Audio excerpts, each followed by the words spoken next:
You are listening to Keep Canada Weird by the Nighttime Podcast. Hey, at Samarin Airport, we're back for a special episode. It's one I always look forward to, and it's one I don't think we do enough. Tonight we will keep Canada weird, but we're not going to do it by seeking out and highlighting the unique and offbeat news stories from the past week. We're instead going to do it by popping open the mailbag. Bag.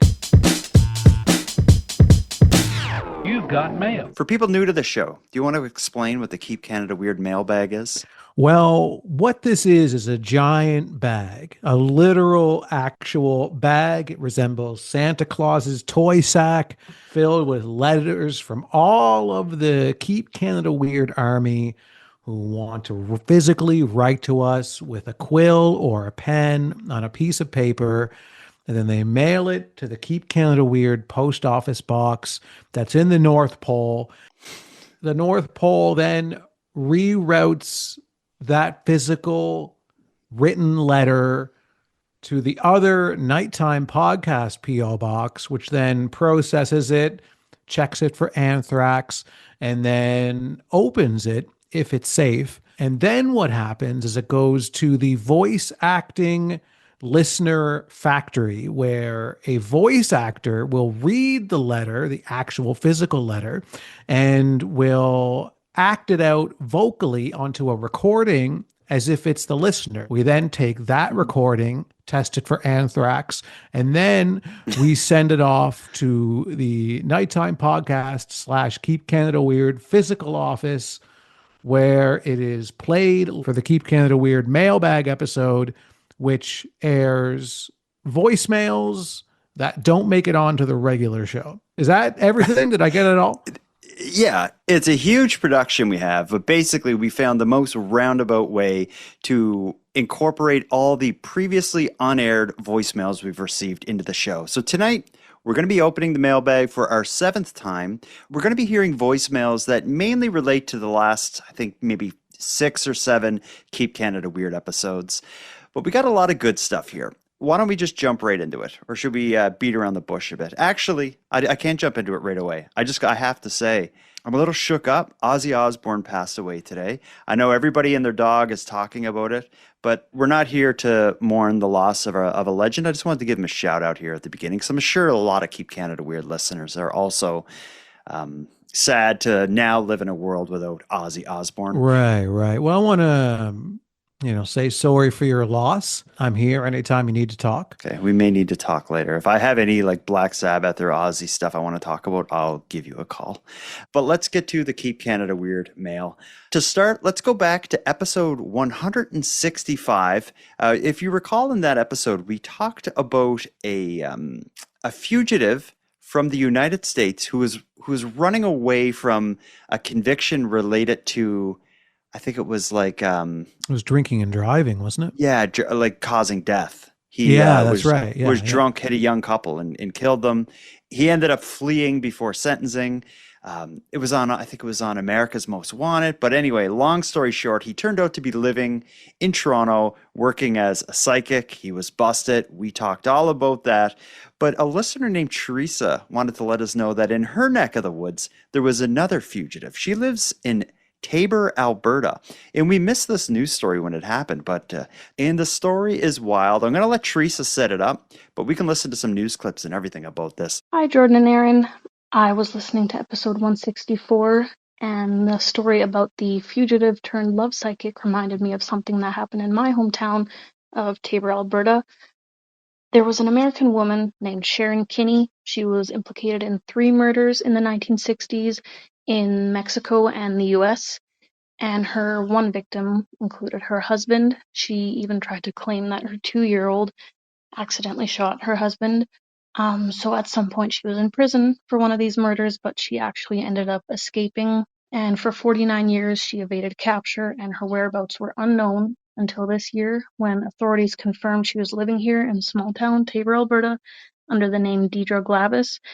And she passed away in 2021 or 22 at the age of 82, I believe. And what led to investigators finding all this out is someone sent in an anonymous tip after her death, and that led investigators to match her fingerprints that were preserved by the funeral home to those on record from her previous arrests. So yeah, just a pretty crazy story for a small town.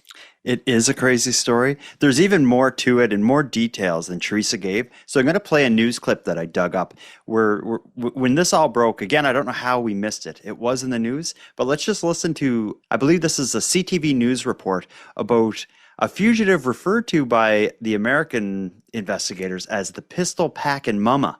Let's listen to the news clip and then we can talk about why this is happening so often here in Canada. Dietrich Labus died quietly in 2022 at the age of 81 in the corn capital of southern Alberta. She was well known in Taber, a town of 9,000, working as a realtor and volunteer. Outliving 2 husbands in the community, she left behind 1 son, but her legacy is now much more shocking. Yeah, the Taber Police Service had no idea of the background of this individual. This individual was never brought to light in any type of law enforcement investigation that we're aware of that occurred in our community. Glabus had been on the run for a series of murders dating back to 1960. Her real name was Sharon Kinney. She was the subject of one of the largest manhunts in U.S. history and was featured on Unsolved Mysteries. Originally from Independence, Missouri, in 1960 she was charged with shooting and killing her first husband and her boyfriend's wife. She was released from prison in 1963 on bond and fled to Mexico. That's where, in 1964, she killed a man during a robbery and was sentenced to 13 years in prison and then escaped in 1969. Mexican police called her La Pistolera and American police called her Pistol Packin' Mama. Somehow she made it to Alberta in 1979. She was well known here for the decades that she lived. After her death in 2023, someone in Taber tipped off sheriffs in Jackson County, Missouri, about Glabus's real identity. Fingerprints eventually proved to be a match. In what can only be described as a fortunate turn of events, Sergeant Love was able to confirm Sharon Kinney had been living under an assumed name in Alberta, Canada. Police and those who knew her are equally surprised. That is a wild story. And the fact that she was able to get here with all that as her background and live a full life with it. You heard in that news clip, she actually had 2 husbands, both deceased in Alberta. Hopefully of natural causes. They should probably reopen the investigation into their deaths. Anyone who died in the town, actually, might as well reopen that while we're at it, because yeah, well, it is a small little town, and it's a small town, and this woman is someone who apparently loves to kill. So yeah, I'm shocked that can happen. And I don't know if it could nowadays. I feel like the world is different when it comes to being able to just like run away and escape your past. I feel like it'd be harder now. How do you just show up somewhere with a fake ID or a fake name and all this stuff and get access to like healthcare in Canada? Because you need to show your if you got to go to the hospital in Canada, you need to show your health card to get your license and all that stuff. You need to have some kind of background information. I just feel like it'd be really hard to do unless you were like a pro. And this doesn't seem like a pro. Well, I don't know what she knows and what she didn't know in terms of what she's capable of. I mean, the time when she came in, forging documents would have been a lot easier than now. You'd think, yeah. So but I wonder if I'm sure in that when she actually came over, I'm sure it was much easier. You know, you could forge a driver's license pretty easy. Mm-hmm. Whatever documents she needed, she probably was able to obtain through some kind of nefarious means. Yeah. Someone who's capable of murdering multiple people, probably creating a new identity is probably the easiest thing that you're going to pull off in terms of the whole grand scheme of your plans. Yeah. Well, it seems like someone knew who she was and they waited until after she passed away to contact, the authorities and let them know what happened. I wonder who that was. Was it a friend who, that part of it surprises me. Who knew and why so late? Because there are people out there that didn't get justice. Why wait till after she dies? And I'm sure they could get in trouble for it too. I would like to know how this tip came through. Well, if it came through anonymous, then that's a different story because they'd be left anonymous and they'd leave it at that. Mm-hmm. Yeah. So, And then they could also claim that they didn't find out until afterwards. I don't know why they struggled with revealing the information. I'm sure if somebody knew who it was, they could track them down, interview them, and get to the bottom of it. This sounds like a great movie. It sounds like a screenplay from front to back. It does, eh? So it's interesting. It's a great story, and aside from living actual people getting murdered, but yeah, it's wild. It's a wild story. Yeah, it is. And odd that we missed that one. We would have been doing Keep Canada Weird then. That story should have popped up, but it didn't. But we're not the only ones who miss a story here and there. I want to play another voicemail we got right after the release of episode 165. We got a list during that episode. We called out for ideas for Keep Canada Weird movie review watch-alongs like we've done before. I just want to play you one we received, and you'll see that we're not the only ones who missed the story. Here's a movie recommendation we received. Hey, Jordan, this is Shannon calling from Atlanta. I just wanted to call in and say that I finally sat down last night and watched the movie Canadian Bacon, and I honestly do feel we need a separate episode to discuss this movie in full. Just a suggestion. I hope you guys have a great day and see you on the live feed. I just want to be clear that that voicemail was received about a month after we did our Canadian Bacon review. We did that on April 8th. So I have a feeling that that somehow some wires got crossed, because we probably mentioned watching and reviewing Canadian Bacon. That led Shannon to watch the movie and recommend we cover it. We did, Shannon. If you go through the Keep Canada Weird feed or the Nighttime Podcast Premium feed, you'll find our discussion. Yeah, because she probably listens on the Nighttime Podcast feed, and it didn't come across her desk unless she subscribes to the Keep Canada Weird specific feed or the Nighttime Premium feed. So yeah, that's if you're listening to this episode, you already subscribe to one or both of those things. So yeah, that's the only way you're hearing it right now. So yeah, let's move on. During episode 165, we also discussed ice cream and seniors, of course. I believe we referred to maple walnut ice cream as an ice cream flavor enjoyed exclusively by seniors. We have a listener named Jessica who has some thoughts on that and has some questions about St. John's, Newfoundland. I've only been there once when I was a kid, so hopefully you can answer some of her questions. Here's Jessica. Hey, Jordan. It's Jessica from the States. Two things. One, I think you guys said that maple walnut was like the old people ice cream in Canada. So here in the South, it's butter pecan. Old people love butter pecan ice cream. So just curious if you've ever heard of it or had it. Two, I was in line in a coffee shop, and in front of me, this guy was talking to the barista like, oh, I just got back from St. John's, Newfoundland. It was crazy. And she was like, what were the people like? And he was like, every bar you go into, people are just singing everywhere. And I just thought that was so ridiculous. And I wanted to know if you had any thoughts on that, if that's true, because that would absolutely never happen here. We're miserable. But yeah, just wanted to get your thoughts on that. Thanks.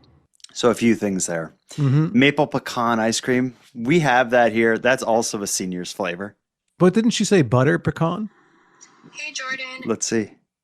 So here in the South, it's butter pecan. Yeah, she said butter pecan. What pecan? I call it pecan.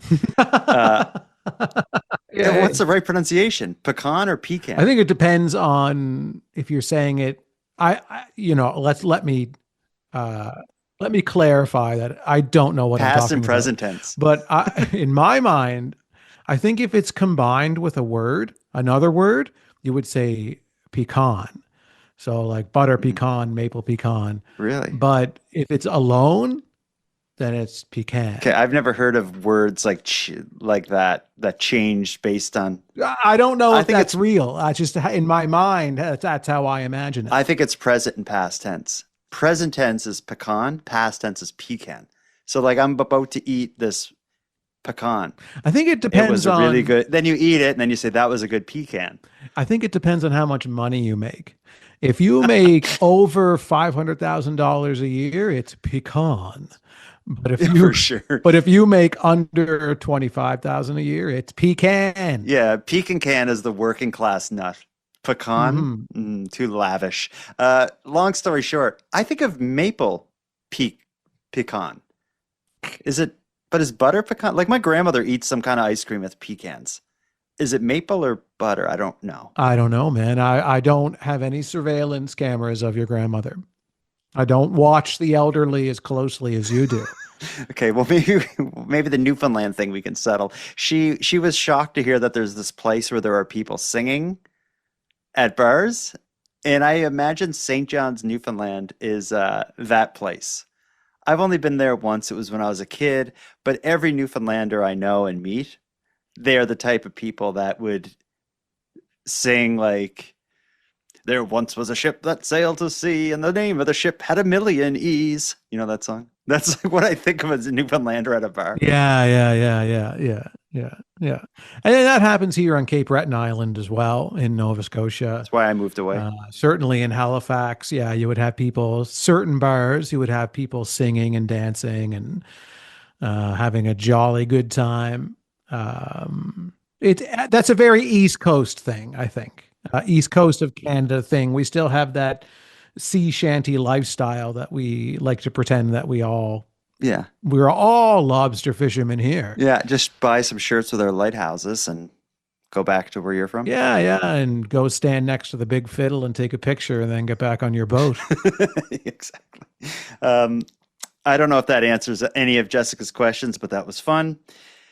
Let's try to answer another question. This is from Kelly, who we owe a thank you to. Kelly was the one who stepped in when you and I seemed to be at odds with each other, probably back in around the 140s or 150 episode range. There was a bit of animosity, and Kelly was like, "Keep it civil, guys.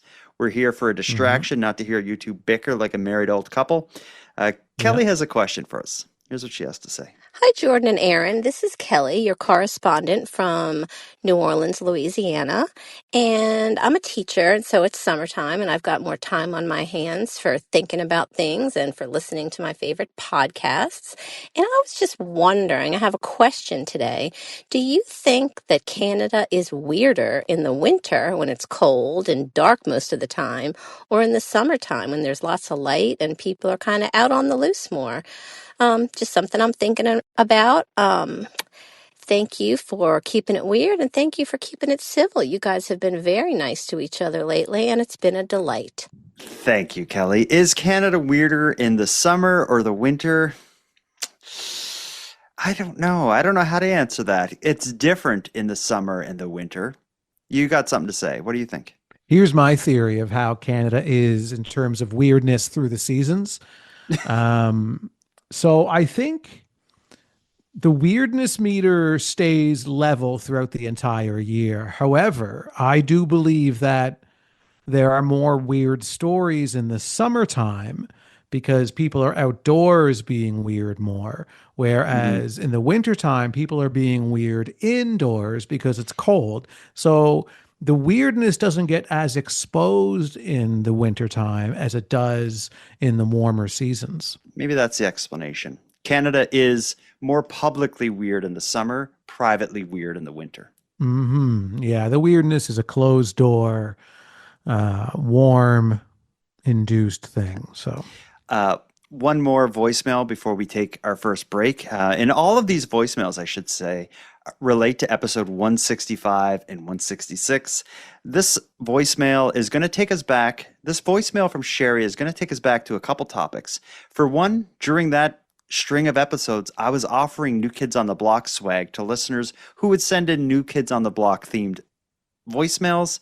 And we were also, for some reason, talking about red licorice versus black licorice. I have no memory of where that came up or how or why, but it did. Sherry has some thoughts on it. Here it comes. Hey guys, Sherry here. I was listening just now about black licorice being for senior citizens. I love black licorice, and I think we're all around the same age. I was born in 76. And as far as New Kids on the Block stuff goes, I was never a huge fan. I did start drinking whatever, was it Coke they were promoting?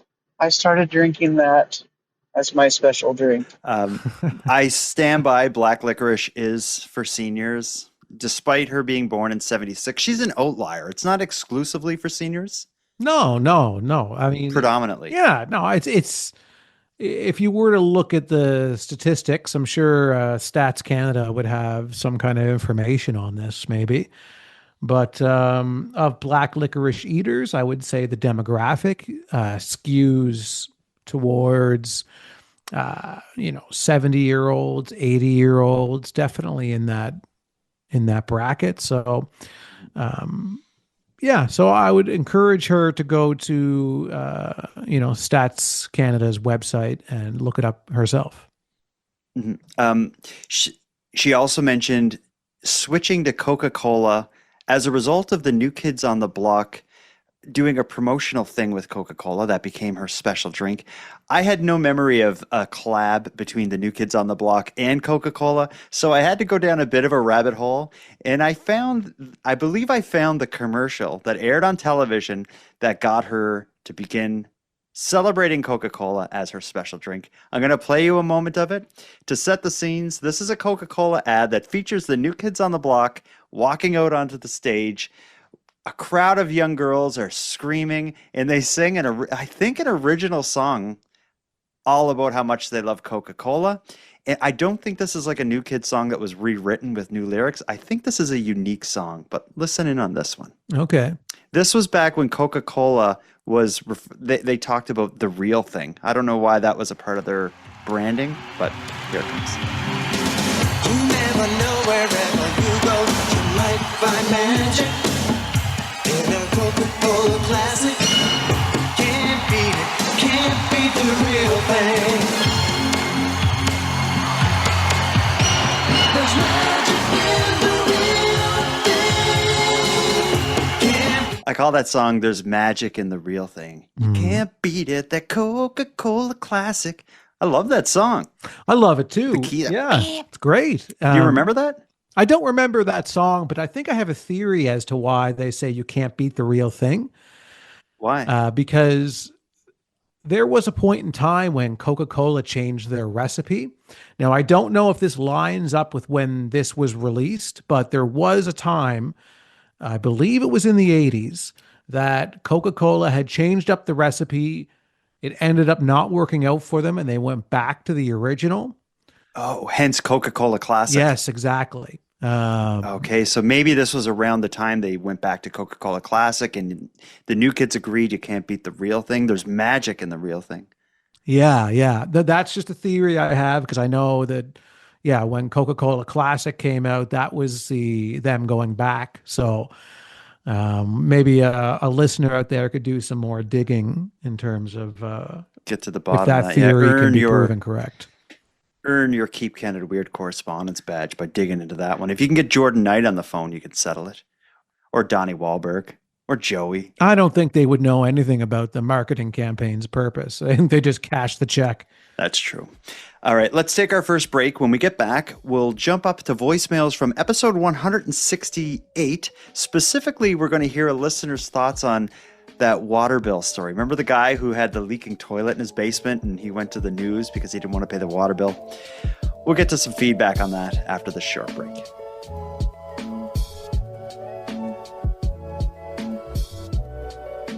Handsome Aaron Airport.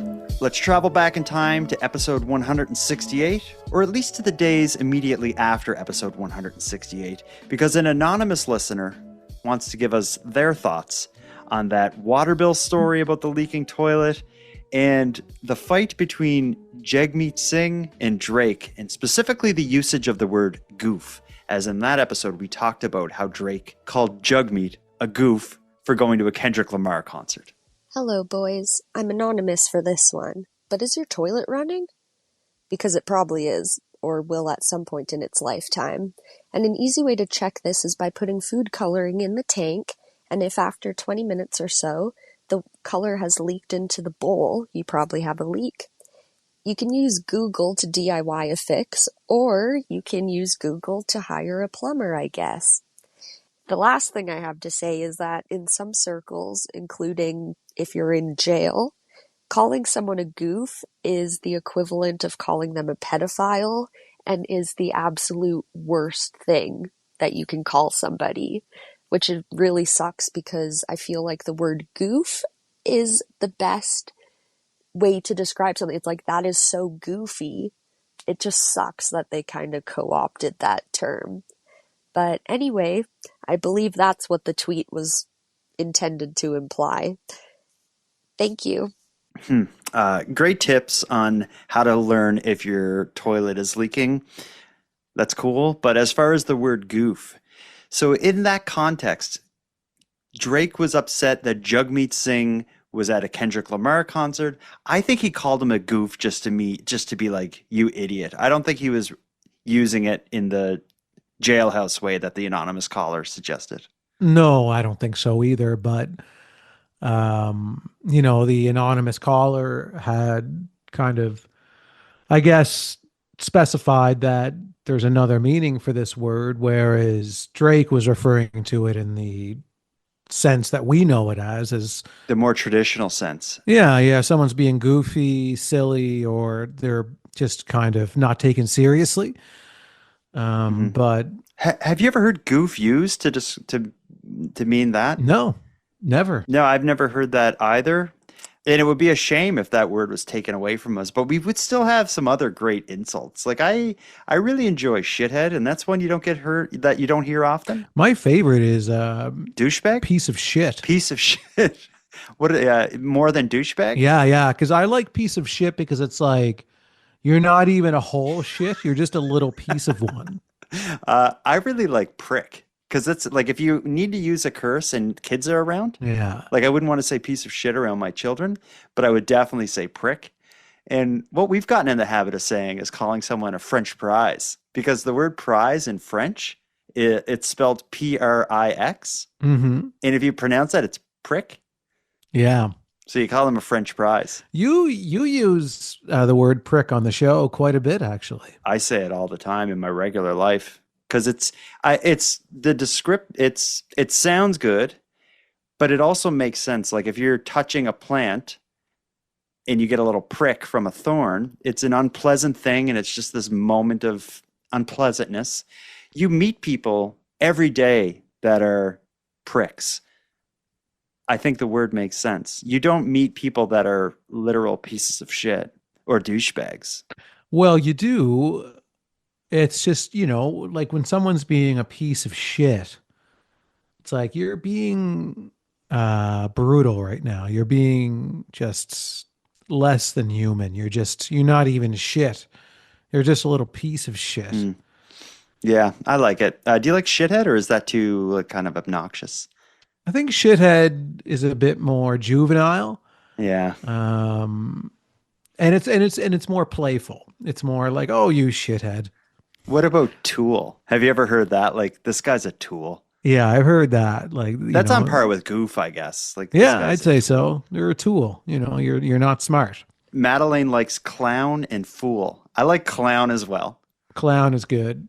Going back to tool, though, a tool is a useful thing. So why would we call people tools to insinuate that they're useless, lower in intelligence? Yeah, it's true, but it does sound right when you're like, that guy is a tool. Like if I said that person's a tool, you would know I mean, even if you've never heard the word used that way, you would know I meant he sucks or whatever. Yeah. I could see it being like, you're a tool. You're not the master. You're just something that the master uses to accomplish what the master wants. Yeah. That could be. You are a tool. That could be better for like someone who's very gullible. Like a gullible person could easily be a tool. Yeah. Anyway, but let's just hope the word goof is not lost forever. And let's continue our journey through the unused voicemails from the past probably 7, 8, or 9 episodes. Let's jump up to episode 169. During that episode, we talked a lot about our unfolding storyline that involves you and I exploring the ever-changing, evolving, and exciting world of senior citizens. We went so far as to suggest maybe our follow-up to the Entirely Tires episode would be a episode entirely about seniors. A listener named Jason has a title idea for that episode.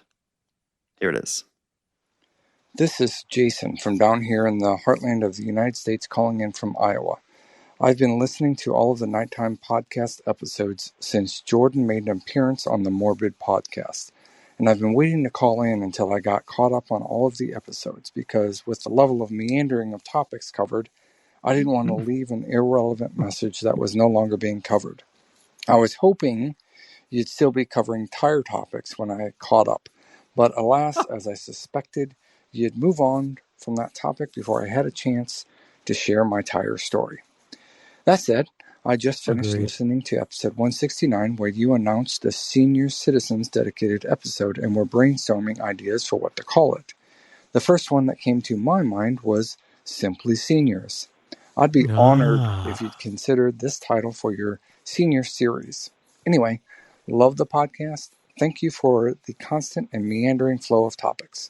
When I listen to Nighttime, it's like taking a slightly unfamiliar back road.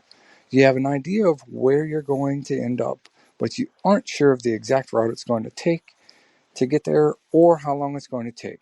But you know you'll see some things along the way and enjoy the ride. I love that. Jason, thank you. Yeah, that's a great title, Simply Seniors. Yeah, and I love that he enjoys the show, and I love that he said you're meandering topics, not in an insulting way. He enjoys that. Yeah. When I first heard that, I was like, oh God, where's this going? No, he enjoys the meandering topics, and we do have a meandering flow of topics on Keep Canada Weird. The one regular is the weird Canadian news stories from the past week. All the other stuff is meandering topics. And we are probably the only podcast where we move too quick for you to share your tire story, but we're now able to accept stories about senior citizens. And we'll also still take a tire story anytime you want. So just because we already did Entirely Tires doesn't mean that we can't have a tire story pop up every now and then on the mailbag or on the regular Keep Canada Weird show. That's right. And if you are looking for love, we can air a Keep Canada romantic dating profile for you as well. Yes, we can. We haven't shut the door on any of these things. No, these are ongoing topics. We do revisit every now and then. So I would say if you have a tire story, let it rip. And love Simply Seniors as the title of. I got to stop you though. If you have a tire story, hit the brakes and send it in.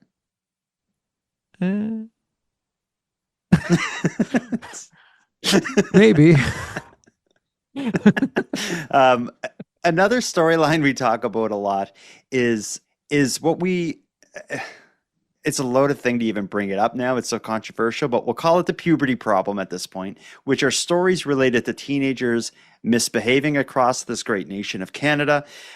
We have a listener named Kathy who has some ideas on a name for a standalone episode about the puberty problem, or even just to replace the term puberty problem. If you recall, we had a listener named Norm who called in, Norm from Vegas. He recommended teen tyranny, but you had concerns about that because teen tyranny, unless you really enunciate it, people are going to be led to believe that you're talking about a team, T-E-A-M. So you got to hit that M. You remember this whole thing? Well, Kathy has a solution for it. Here's what Kathy had to say. Hi, my name's Kathy. I'm calling from Creston, BC, and it's in regards to Norm's voicemail last episode about teen tyranny. He's got the right track, but what about teenage tyranny? That way it doesn't sound like the word team, which you were concerned about. Loved your show, listened to it from the beginning. Thanks for listening. She's got a good point there. I don't know why we didn't think of that. Teen tyranny could be mistaken for team tyranny. Teenage tyranny? That's pretty That's good. not bad at all, actually. Teenage tyranny. It's got a good hook to it. The puberty problem. I love that same sound though. I know, Like I know. the plosive P's. Mm-hmm. Puberty problem. Madeline Klein recommended teen clownery. Team clownery? Yeah, teenage clownery. We'll have to change it to. Let's do one more voicemail related to episode 169. Then we'll take our final break and get into some more recent feedback. This bit of feedback comes from a listener named Taylor, who has some thoughts on the excavators being used to rob banks trend that we've been following across Canada. In episode 169, we called out to listeners and asked them if they or anyone they know could explain to us how random people are able to start these excavators and heavy equipment to let us know like how this stuff is happening. Taylor has an idea on how this is able to happen. Here it comes. Hi, Jordan and Aaron. My name's Taylor.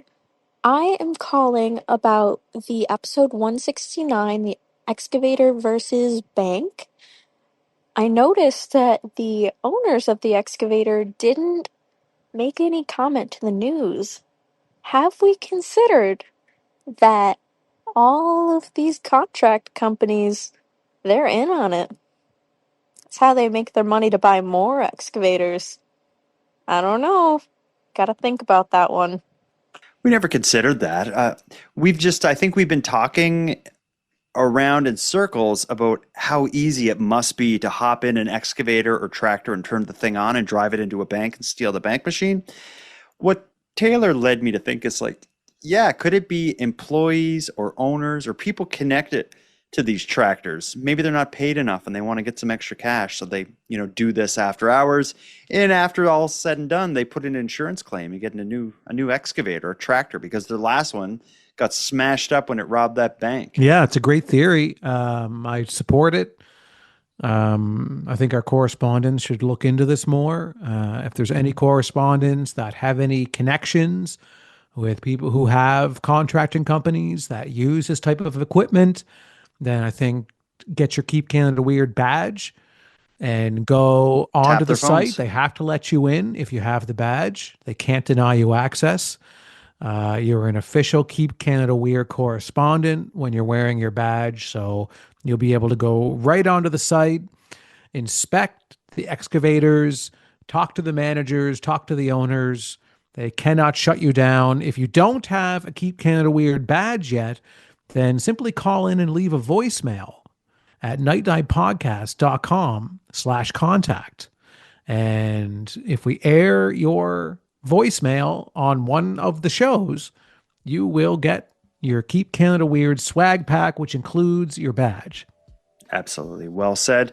Let's take our second and final break. When we get back, we'll hear some feedback on episode 170 and also listen in on what may be my favorite voicemail of all time, a feel-good voicemail, after this break.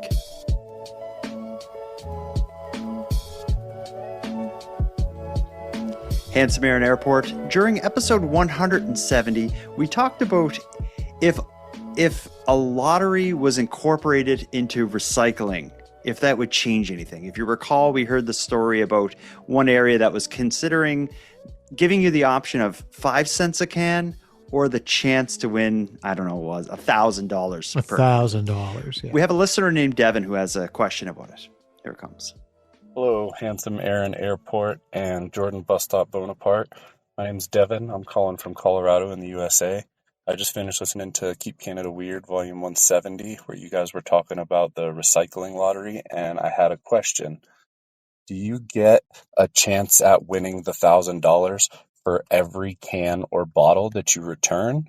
Or if you return 2 bags full of 50 bottles, do you get one chance of winning the lottery?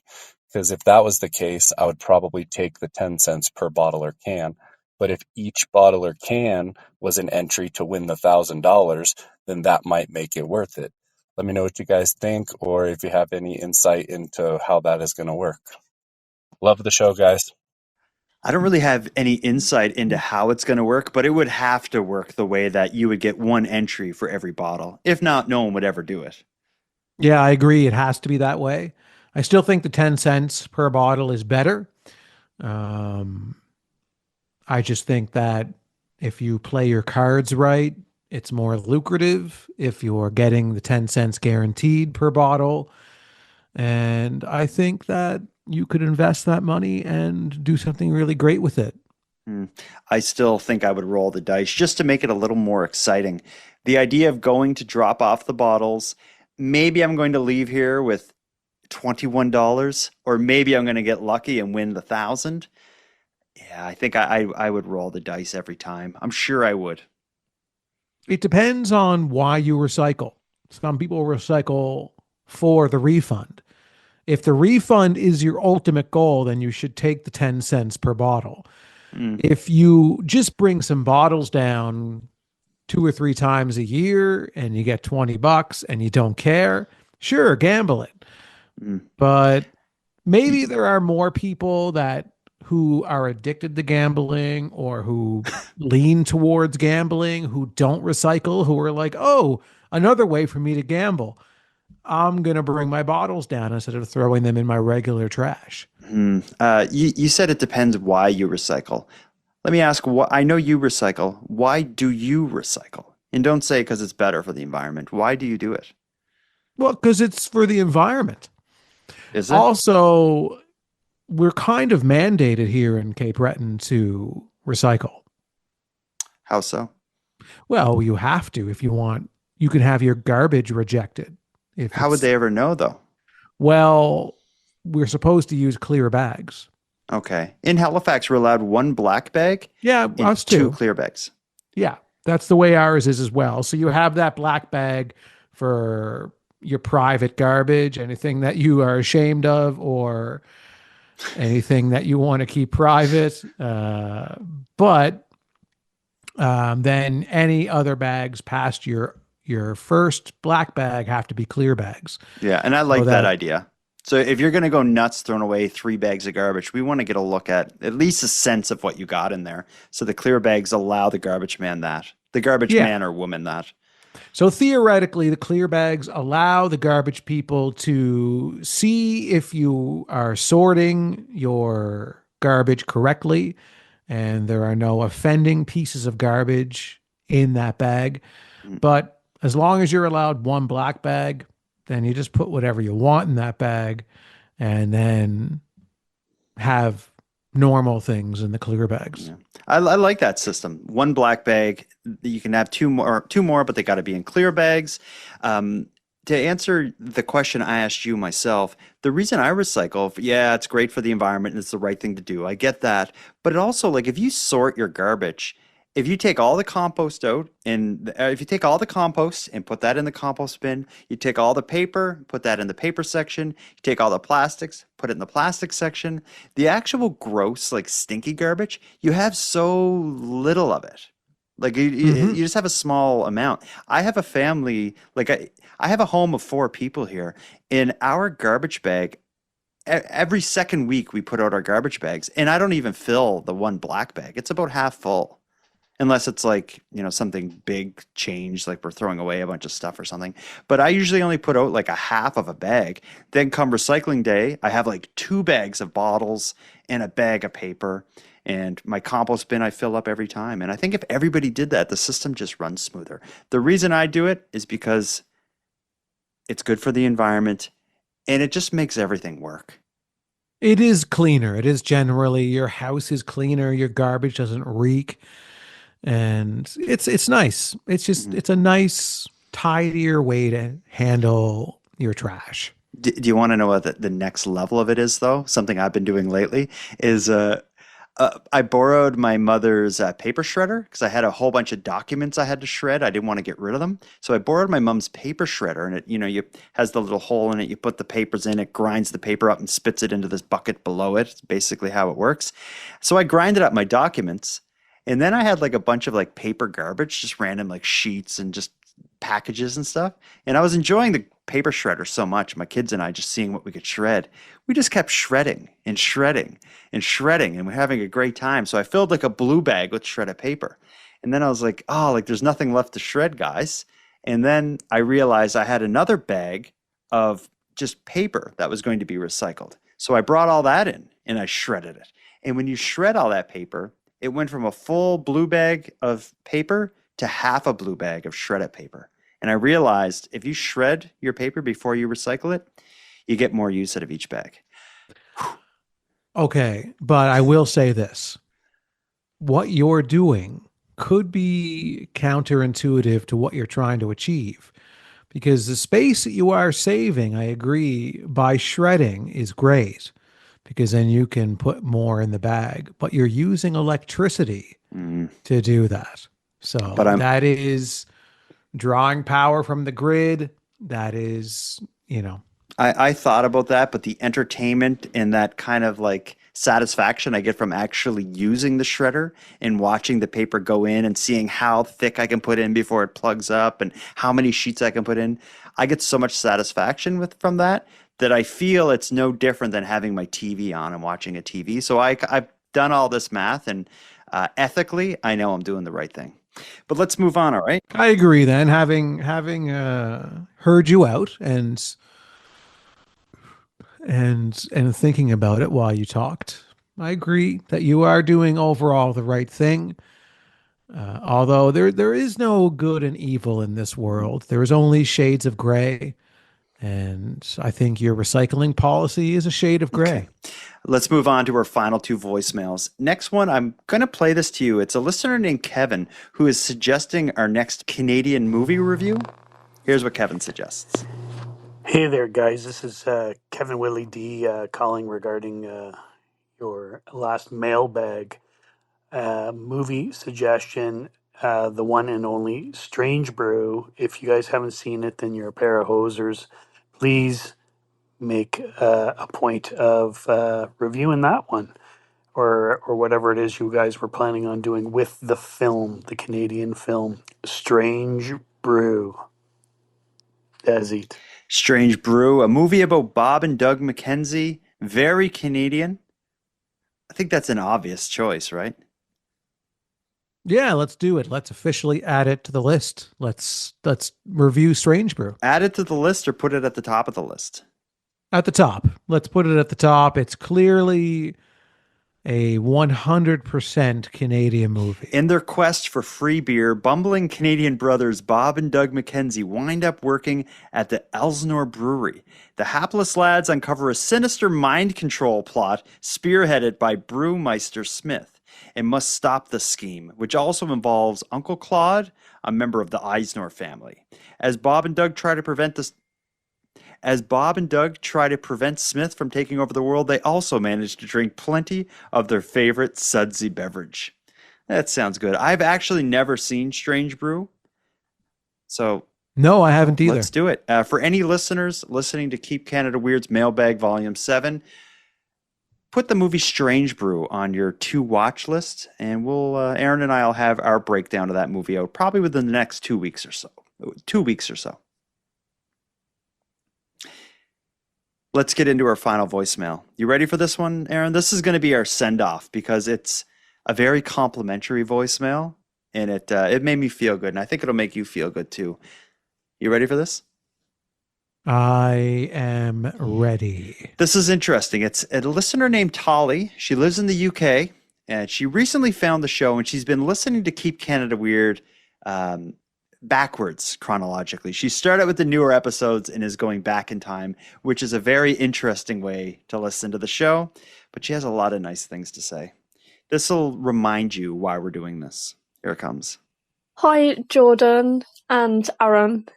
I'm a newish listener, so I've been listening to the most recent ones and working my way backwards. So it's a bit, I kind of get spoilers because I'm like, oh, okay, that's funny. And then I listen to the episode from the week before. I'm like, oh, okay, I understand. And I think Keep Canada Weird is amazing. Also, I didn't mention, but hi, I'm Talia from the UK. And I didn't realise how weird Canada is. And the Canadian people are special people. I see that some of the stereotypes, such as loving hockey, are true. Some of the other stereotypes, such as loving Tim Hortons, are not true. I'd also never heard of Robin's Donuts, but sounds cool. Wish I could go. It's a shame that I probably won't ever be able to. I might go to Canada one day. After this, I definitely want to go to Canada one day. We'll just stick with supermarket donuts for now. What a tragic life. Anyway, so yeah, I just want to say thank you for your podcast. It's really cool. I find it really entertaining. You guys bring me joy, and that's great, and I love it. And thank you. Talia, I love that voicemail. Oh, that is an awesome voicemail. There's something about that British accent saying Robin's Donuts. I like when she said, like, I'll have to stick with supermarket donuts. What a tragic life. That was awesome. lovely. I really enjoyed that. That really made me feel great. And I'm just glad that there's another person outside of Canada that now understands that Tim Hortons is garbage. Mm-hmm. Because they're spreading. It's not long, Talia, before you'll see a Tim Hortons popping up in the UK and branding themselves as Canada's favorite coffee, now available in the UK. And you can say, get out of here. Yeah, Maybe. and you know damn well that it's Robin's Donuts is the real champion of Canadian coffee. And come and visit. And if you do, drop us an email. We'll meet Coffee's up. on us. And we'll go for a Robin's coffee and donut together.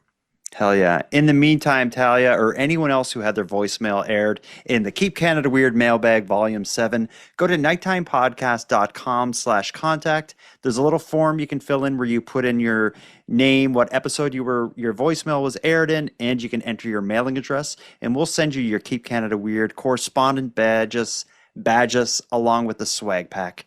And we'll even send them across the pond to you, Talia.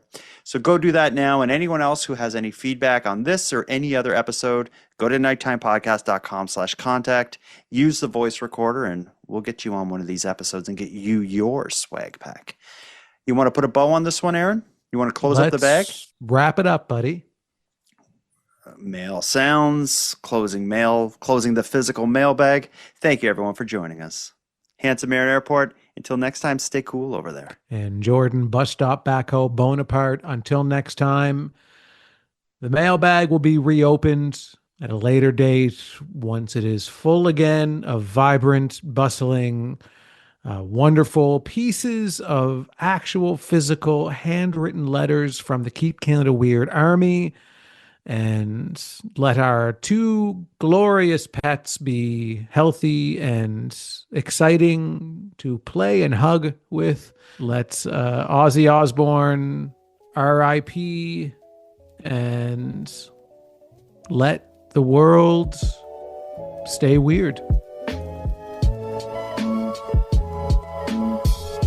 I want to thank you for helping Aaron and I fulfill our mission to keep Canada weird.